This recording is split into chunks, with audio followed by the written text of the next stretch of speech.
Good morning friends. వృద్ధాప్యంలో డబ్బులు లేకపోతే వచ్చే సమస్యలు, అనారోగ్య సమస్యలు, వీటి గురించి పిల్లల గురించి మాట్లాడుకుంటాం. చాలామంది పిల్లలు తల్లిదండ్రులను బాగానే చూసినప్పుడు కూడా వృద్ధాప్యంలో వాళ్ళకి తల్లిదండ్రులకు వచ్చే సమస్యలు ఏంటంటే, ఒక ముగ్గురు సంతానం ఉంటే వాళ్ళలో ఒకరు చూస్తారు, కానీ కండిషన్లు పెడతారు. కండిషన్లు అంటే ఏంటంటే, నువ్వు ఎవరి దగ్గరికి పోకూడదు, ఎవరితో మాట్లాడకూడదు, మేము మేము చెప్పినట్టు నీకు అన్నీ చూసుకుంటా ఉంటారు. ఇది నిర్బంధం అంటారు దాన్ని. అంటే వాళ్ళ యొక్క స్వాతంత్రాన్ని, వాళ్ళ హక్కుల్ని భంగపరచడం అంటే బంధించటం ఒక విధంగా చెప్పాలండి. 3 పూట్ల తిండి పెడితేనే సరిపోయిద్దా? వాళ్ళకి ఎవరో ఒకరితో మాట్లాడాలని ఉంటది. మిగతా పిల్లలతో మాట్లాడాలని ఉంటది. బంధువులతో మాట్లాడాలని ఉంటది. ఇవన్నీ ఉంటాయి. వీటన్నిటిని పిల్లలు ఏం చేస్తారంటే, ఎవరైతే చూస్తారో వాళ్ళు నిర్బంధిస్తారు. అంటే మీకేమి లోటు చేసాం? మేము 3 పూట్ల తిండి పెడుతున్నాం కదా! కట్టుకోవడానికి బట్టలు తీసిస్తున్నాం కదా! అని అంటారు. ఇది ఒక రకం బ్యాచ్.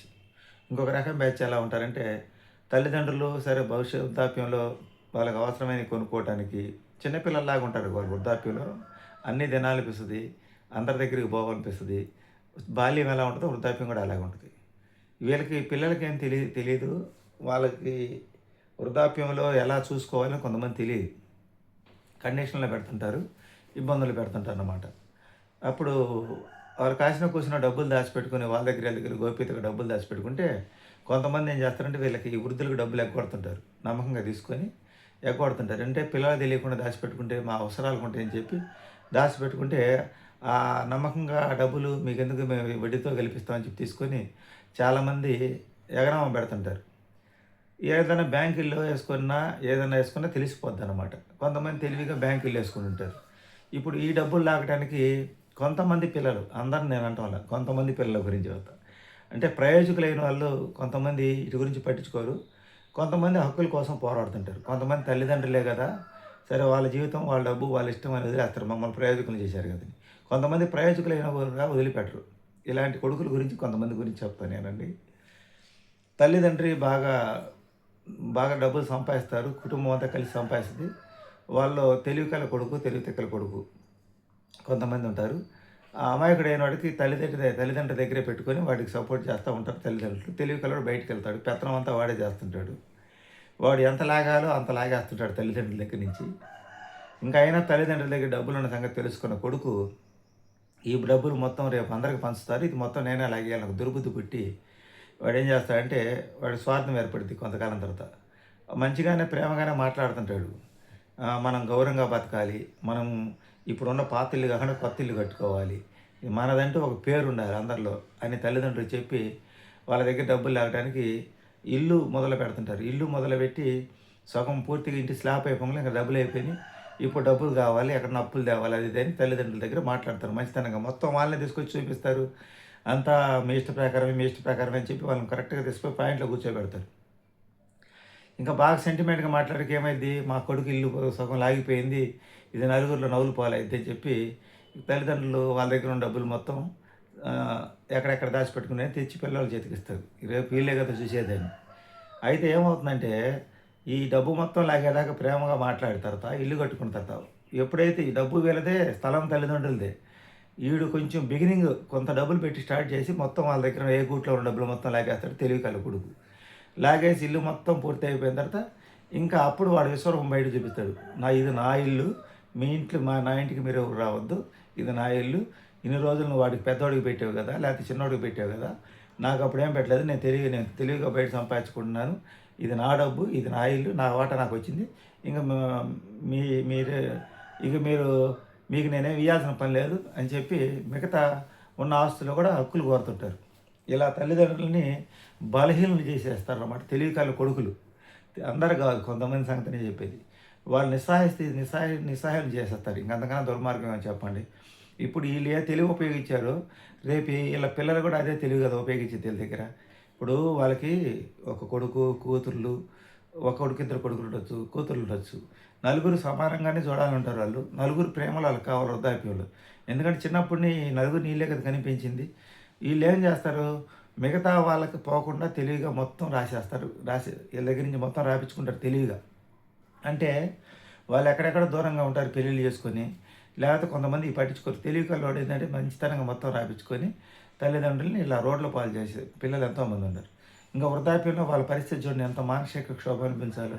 వాళ్ళని ఎవరు పట్టించుకునే వాళ్ళు లేక మిగతా వాళ్ళు ఏమంటారు, మొత్తం చిన్న కొడుకు ఇచ్చేసావు, ఇంకా మాకేం అవసరం, మాకు అన్యాయం జరిగింది కదా అని అంటుంటారు. కొంతమంది తల్లిదండ్రులు ఎలా ఉంటారంటే, ఒక కొడుకు ఉద్యోగం చేస్తుంటే నిన్న మనకు ఒక అబ్బాయి కామెంట్ పెట్టాడు, నన్ను చదివించారు, నాకు ఉద్యోగం వచ్చింది, నేను తర్వాత నాకు చదివించిందని అప్పంతా నేను తీర్చాను, ఇప్పుడు మా నాన్నగారు ఊర్లో ఉన్న ఆస్తి నాకు ఇవ్వటం లేదు, మా తమ్ముడికి వాళ్ళకి ఇస్తున్నారు, నీ డబ్బులతో నువ్వే స్థలం కనీసం స్థలం కూడా ఇవ్వట్లేదు ఇల్లు కట్టుకోవడానికి, నీకేంది ఇచ్చేది, నీకు చదివించి ఉద్యోగం వచ్చింది కదా, ఇంకా నీకు స్థలం కూడా ఇవ్వను, నువ్వే సంపాదించుకో అని చెప్పి అంటున్నాడు. ఇది అంతవరకు న్యాయం అని అతను కామెంట్ పెట్టాడు.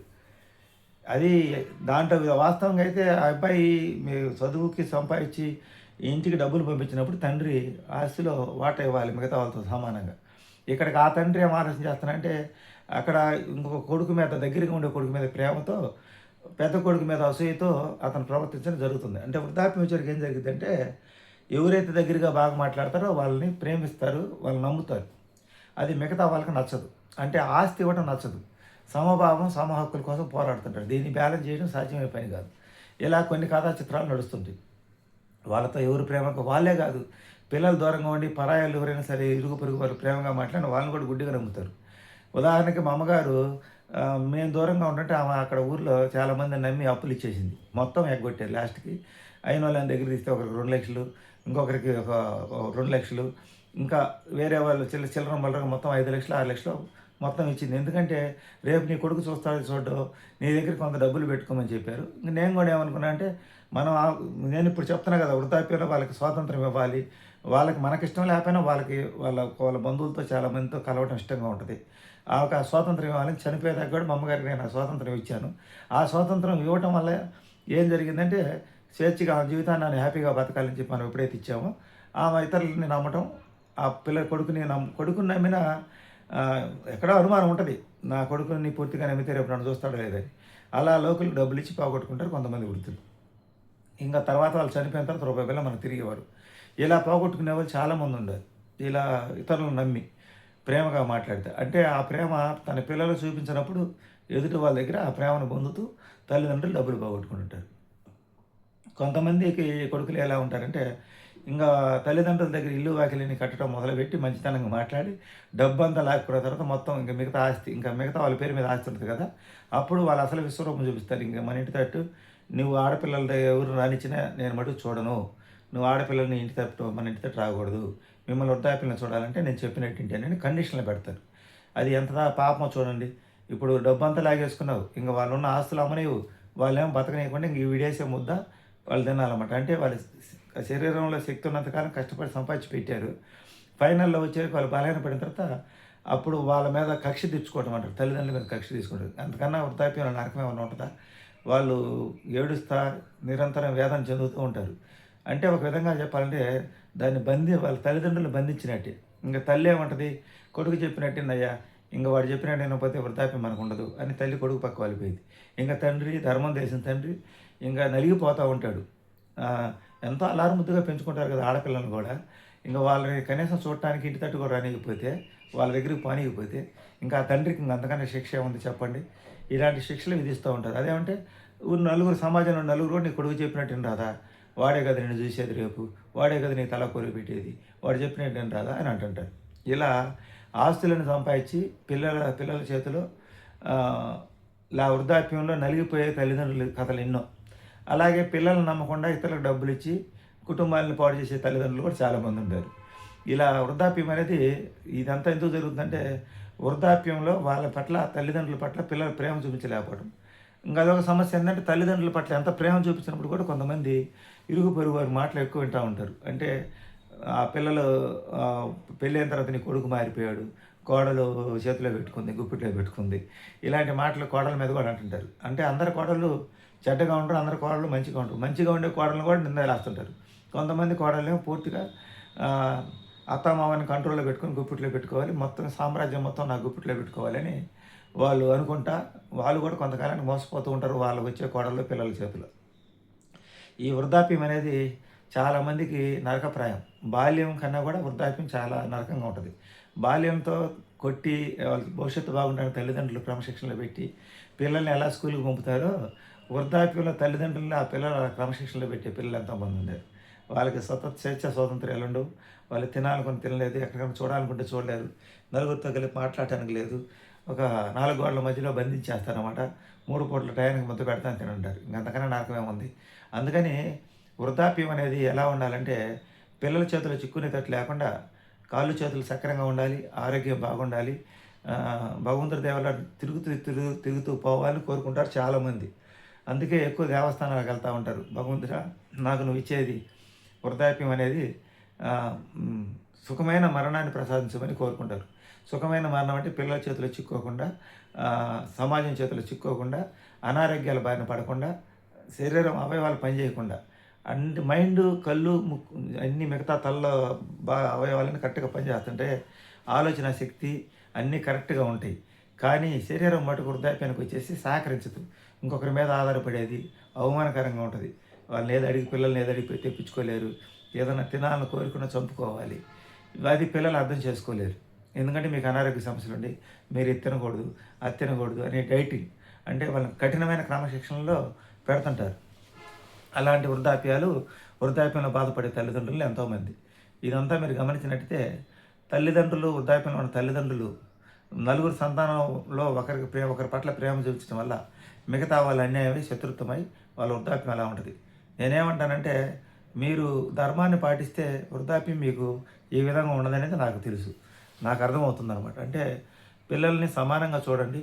ఒక వయసు రాగానే మీకు మనశ్శాంతిగా జీవించాలంటే మీరు మొత్తం ఫైనల్ దాకా మీ గుప్పిట్లో పెట్టుకోకుండా ఎవరిదో వాళ్ళకి పనిచేసి మీదంటూ కొంత ఉంచుకొని మీ పేరు మీద ఉన్న డబ్బు మా తర్వాత ఎవరికి పోయిందని ఆలోచన చేయకండి.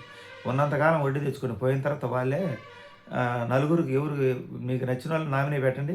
నచ్చకపోతే వదిలేస్తే దాంట్లో నలుగురు సంతానం అయితే వాళ్ళే పంచుకుంటారు. ఆస్తులు ఉండయా మిమ్మల్ని అమ్ముకొనివారు, బంగారం మిమ్మల్ని అమ్ముకొనిరు. అందువల్ల మీకు ఒక డబ్బు మాత్రమే కాపాడింది. అది కూడా ఎక్కడైనా సరే ఈ పోస్ట్ ఆఫీసులో వేస్తుంటారు చాలామంది. నేను చూసే డబ్బులు 10 లక్షలు 20 లక్షలు ఎంత ముసలోళ్ళు వేస్తుంటారు. ఏందా వీళ్ళు ఈ వయసులో ఇలా వేస్తున్నారంటే వాళ్ళ కుటుంబ సభ్యులు కూడా చెప్పరు. ఆ ఏజెంట్ల ద్వారా నడుస్తుంది. పోయిన తర్వాత కూడా కొంతమంది తెలియదు. మనకి కొన్ని స్కాములు జరుగుతాయి చూసారు. ఈ అసలు వాళ్ళు ఎవరో కూడా తెలియదు అనమాట. అలా కాకుండా వేసుకొని ఎవరో ఒకరు చెప్పండి, మా డబ్బులు పలానా సాటు ఉండయి, మేము పోయిన తర్వాత తీసుకోండి, మేము బతికొండగా మీరు ఎంత గీయించుకున్నా మేము ఇవ్వడం జరగదు, ఆ వడ్డీతోటి మేము బతుకుతాం అని చెప్పుకోండి. లేకపోతే దానికి సంబంధించి ఎవరికైనా మీ వాళ్ళకని చెప్పి పెట్టండి అనమాట. ఇలా పోస్ట్ ఆఫీస్లో ఉండేను, లేకపోతే ఇలా బ్యాంకులో ఉండేను, ఫైనల్ స్టేజ్ చెప్పండి. అలా చేసుకోండి అనమాట. లేకపోతే వృద్ధాప్యం అనేది మీ స్వతంత్రం. మీకు ఎవరికైనా మీకు పిల్లలు మనవరాలు ఎవరైనా వస్తే వాళ్ళకి ఇదిగో 10 రూపాయలు, తాత ఏంటి ఇదిగో 10 రూపాయలు ఈ ఖర్చు పెట్టుకో, ఇవి 500 తీసుకొని బట్టలు తీసుకొని మీ స్వతంత్రం మీరు కోల్పోతారు. మీ మనవరాలు ప్రేమగా దగ్గరికి రావాలన్నా మీరు డబ్బులు ఇస్తేనే. ఇలా దొంగనా బిడ్డలు కొంతమంది ఉంటారు. తల్లిదండ్రుల దగ్గర డబ్బు అంతా లాగేసి ఆస్తులను రాపించుకొని విలన్స్ అవుతారు. కానీ వాళ్ళకి తెలియదు రేపు వాళ్ళ పిల్లలు కూడా ఇలాగ ఉంటారని. చాలామంది చూశారు కదా, మీరు లంచాలు తీసుకునే అధికారులు బాగా ఇంత సంపాదిస్తున్నారని మనం అనుకుంటాం. నేను చాలామంది చూశాను.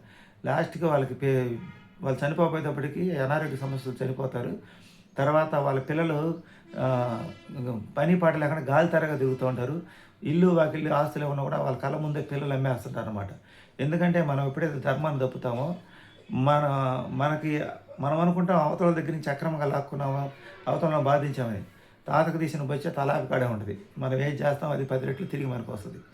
ఇది గుర్తుంచుకొని ధర్మాన్ని, న్యాయాన్ని గౌరవంగా కాపాడి తల్లిదండ్రులు వృద్ధాప్యం ఇబ్బంది పెట్టకుండా తల్లిదండ్రులు కూడా పిల్లలకి సమభావంతో చూసినప్పుడే ఈ సమస్యలు అనేది రావు. అంటే ఒక బిడ్డను ఒక రకంగా చూడగాకండి, అందరిని సమభావంగా చూడండి. మీరు ఎప్పుడైతే వ్యత్యాసాలు చూస్తారో లాస్ట్ మీ వృద్ధాప్యం ప్రశ్నార్థకరంగా మారిద్ది అనమాట.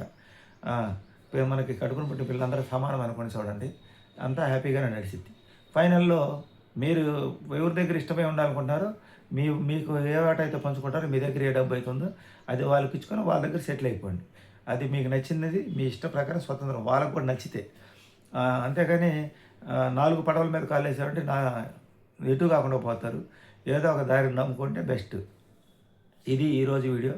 వృద్ధాప్యం అనేది ఎంత నరకంగా ఉంటుంది అనే దాని గురించి ఈ వీడియో. చాలామందికి నేను ఈ వృద్ధాప్యం వీడియోలు చేస్తాను, నచ్చట్లేదు. ఇంకా మరిన్ని మంచి వీడియోలు రావాలంటే లైక్ చేయండి, సపోర్ట్ చేయండి, సబ్స్క్రైబ్ చేయండి. Thank you.